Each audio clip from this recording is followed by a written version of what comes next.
Class 8 English Lesson 3.4 The Longest Journey. Last one to bed has to switch out the light. It's just the same every night. There's a race. I am ripping off my trousers and shirts. He's kicking off his shoes and socks. Now this poem says कि हर रात जब भी ये बच्चे सोते हैं, आप लोग भी ये सब करते होंगे, तो कभी भी जब भी सोने की बारी आती है तो देयर इज अ रेस, एक रेस होती है. कैसी रेस होती है? लास्ट में सबको बेड पे ही आना होता है, राइट? उनका जो बेड होता है, बेड पे जाना होता है, और बेड पे जाने से पहले हर नाइट पे हम क्या करते हैं, अपने कपड़े चेंजेस करते हैं, है ना? और सभी को लाइट स्विच ऑफ करके ही बेड पर आना होता है. Okay. My sleeve tucks. This button's too big for the buttonhole. Have you hidden my pajamas? Keep your hands off mine. यहाँ पर क्या हो रहा है? दोनों बच्चे जो हैं आपस में लड़ रहे हैं, झगड़ रहे हैं. किस बात को लेकर? कि उन्हें जल्द से जल्द रेडी होना है. वो जितनी जल्द रेडी होंगे उतनी जल्द ही वो लोग कहाँ पहुंच पाएंगे? अपने बेड पर. और जो सबसे आखिरी में आएगा उसे लाइट का स्विच बंद करके आना पड़ेगा. तो यहाँ पर जो है, जो हमारे राइटर है वो कह रहे हैं, जिसमें से एक बच्चा उन्होंने अडॉप्ट किया हुआ है कि उनका वही कैरेक्टर है, मान के चलिए. माई स्लीव स्टक्स मतलब मेरा जो हाथ है वो फंस गया है ना? This buttons too big for it button hole, यानी जो बटन्स हैं वो काफी बड़े बड़े हैं, जो बटन होल्स होते हैं उसके लिए. और have you hidden my pyjamas, और वो कह रहे हैं कि क्या पजामा आपने छुपाया हुआ है? क्या आपने मुझे मेरा पजामा छुपा दिया ताकि मैं जल्दी से रेडी ना हो पाऊं? Keep your hands of mind, मुझ पर से अपने हाथ हटाओ. लेट मी रेडी मतलब ये जल्दी से जल्दी रेडी होना चाहते हैं ताकि वो लेट ना हो पाए. If you win you get where it's safe before the darkness comes, but if you lose, if you are last, you know what you got coming up is the journey from the light switch to bed. It's the longest journey in the world. Now it is says that यहाँ पर ये कहा जा रहा है कि सबसे longest journey, यानी सबसे लंबी जर्नी, सबसे लंबी यात्रा जो होती है वो क्या होती है? when you people are going to sleep before and you are going to switch off the lights. As you switch off the lights, so what happens normally? It is always remains the darkness. सब कुछ black हो जाता है, कुछ भी नहीं दिखता है, और उसकी वजह से क्या होगा कि पूरी डार्कनेस होगी. तो स्विच बोर्ड से लेकर के बेड तक जाने के लिए उनको पूरे डार्कनेस में से जाना होगा बच्चों को. आपने भी कई बार ये चीज फेस की होगी कि पूरा अगर डार्क है, पूरा अंधेरा है, और आपको बेड तक जाना है, स्विच ऑफ करके अपने बेड का जो लाइट होता है उसका स्विच ऑफ करके बेड तक जाना है, तो वो आपके लिए हॉरेबल होता है. इट कॉजेज द फियर, है ना?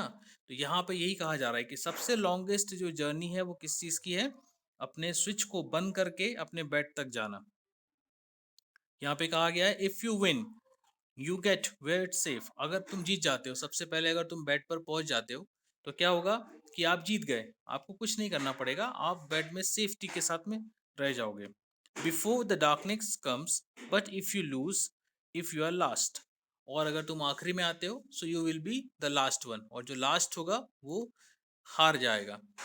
ठीक है? You know what you have got coming up is the journey from the light switch to and to the bed.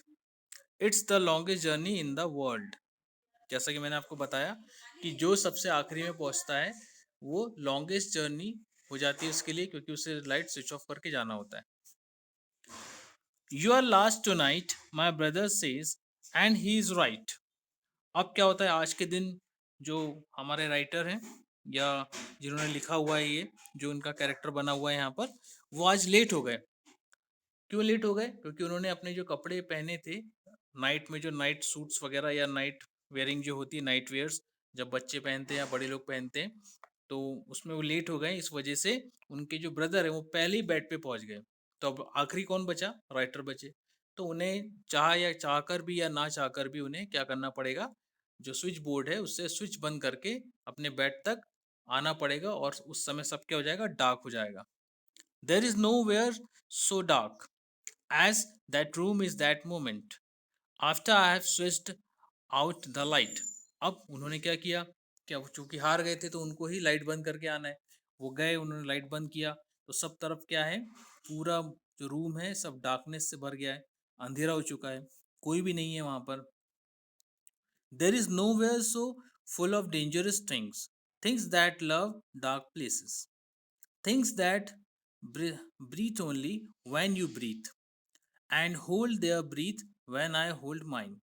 अब ये अंधेरे में ऐसा आप लोगों ने कई बार महसूस किया होगा, यहाँ पर उसी चीज़ का डिस्क्रिप्शन दिया गया है कि इतनी जब डार्कनेस हो जाती है सबसे डेंजरस थिंग यही होती है कि चीज़ें ऐसा लगता है कि वो सब जाग उठी हैं।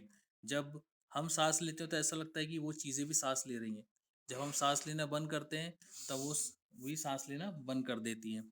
तो ऐसा वहाँ पर बताया जा रहा है कि हर चीज़ जो है वो जाग जाती है अंधेरे में डर के कारण। So I have to say, I'm not scared. That face grinning in the pattern on the wall isn't a face. I'm not scared. That prickle on the back of my neck is only the label on my pajamas jacket। क्या होता है कि जब वो धीरे धीरे आगे बढ़ते हैं स्विच बोर्ड से अपने बेड की तरफ, सब जगह अंधेरा है, तो ये कह रहे हैं कि I am not scared, I have to say, मुझे कहना पड़ेगा कि मैं डरा हुआ नहीं हूँ। क्योंकि अगर उन्होंने ऐसा मान लिया कि उन्हें डर लग रहा है तो डेफिनेटली उन्हें डर लगेगा ही।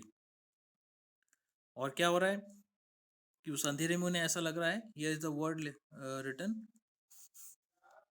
That face greening. That face greening मतलब क्या होता है, वॉल के ऊपर एक चेहरा बन रहा है और उन्हें ऐसा लग रहा है कि वो उनके ऊपर हंस रहा है, इजंट अ फेस। ठीक है, आपने देखा होगा कि जब हम अंधेरे में जाते हैं तो हमें एक छोटी सी परछाई या छोटा सा भी ऑब्जेक्ट जो होता है वो किसी प्रकार का ऐसा लगता है कि कोई घोस्ट हो या कोई स्क्रीमिंग थिंग हो, इस वजह से उन्हें ऐसा लग रहा है। और क्या हो रहा है, that prickle on my back of my neck is only the level of my pyjamas jacket. अब यहाँ पर वो कहते हैं उन्हें अपने बैक पर मतलब नेक पे पीछे साइड ऐसा कुछ फील हो रहा है कि कोई मुझे टच कर रहा है, थोड़ा बहुत कुछ ऐसी गुदगुदी सी हो रही है, लेकिन उन्हें ये पता है कि ये क्या है, ये किसी का हाथ नहीं है या किसी प्रकार का कोई घोस्ट नहीं है, कोई स्क्रीमिंग करने की जरूरत नहीं है। This is only the label. आपने देखा होगा कई जैकेट्स वगैरह होते हैं, कई ऐसे शर्ट्स टी शर्ट्स होते हैं जिनके अंदर क्या होता है, लेबल लगे होते हैं पीछे, जो उनको गड़ रहा है, उनको ऐसा लग रहा है कि कोई हाथ ना लगा रहा हो, but he is not screaming, वो डर नहीं रहे, उन्हें पता है कि ये उनके जो पजामा का जो जैकेट है उसका लेवल है। आई am not scared that morning morning is nothing but water is a pipe, I am not scared. अब यहाँ पर ये कह रहे हैं कि ऐसा डरने वाली कोई बात नहीं है, this is only the thing, ये केवल एक पाइप है, right, but water is a pipe, I am not scared. उनका कहने का मतलब ये है कि यहाँ इस अंधेरे में कोई भी नहीं है, कोई घोस्ट नहीं है, कोई स्क्रीमिंग वाली बात नहीं है, वो अपने आप को ही समझा रहे हैं, क्योंकि अगर वो ऐसा नहीं करेंगे तो डेफिनेटली उन्हें कोई ना कोई डर लग ही जाएगा। Everything's going to be just fine as soon as I get into that bed of mine, such a terrible shame, it's always the same, it takes so long, it takes so long, it takes so long to get there। वो ये कह रहे हैं कि सब कुछ ठीक हो जाएगा, सब कुछ फाइन हो जाएगा, इसमें डरने की बात नहीं है, जैसे ही मैं अपने बेड पर पहुंच जाऊंगा। क्योंकि जब वो अपने बेड पे पहुंच जाएंगे तो डेफिनेटली वो अपने जो पिलो हैं, पिलो के बीच में और जो शीट्स होती हैं और जो ओढ़ने के लिए जो उनके पास में चादरें वगैरह होती हैं, वो सब जब ओढ़ लेंगे तो उन्हें डरने की आवश्यकता नहीं पड़ेगी, बस उन्हें अपने बेड तक पहुंचना है किसी भी तरीके से बिना डरे। From the light switch to my bed it's the longest journey in the world. अब आप देखिए यहाँ पे कहा जा रहा है कि उस स्विच बोर्ड से लेकर, जब से उन्होंने लाइट बंद किया, जब से डार्कनेस हो गई, तब से लेकर उनके बेड तक पहुंचने के लिए उन्हें कितना स्क्रीमिंग सहन करनी पड़ी, या यूं कह सकते कितना डर सहन करना पड़ा। That is why it is known as the longest journey. इसका टाइटल क्यों दिया गया द लॉन्गेस्ट जर्नी, क्योंकि वहां से केवल बेड तक पहुंचने में ही इतना डर जब लगता है तो उनके लिए, बच्चों के लिए, सभी के लिए जो छोटे बच्चे होते हैं उनके लिए एक लॉन्गेस्ट जर्नी कहलाती है, सबसे लंबी जर्नी कहलाती है। तो this is all about the poem the longest journey.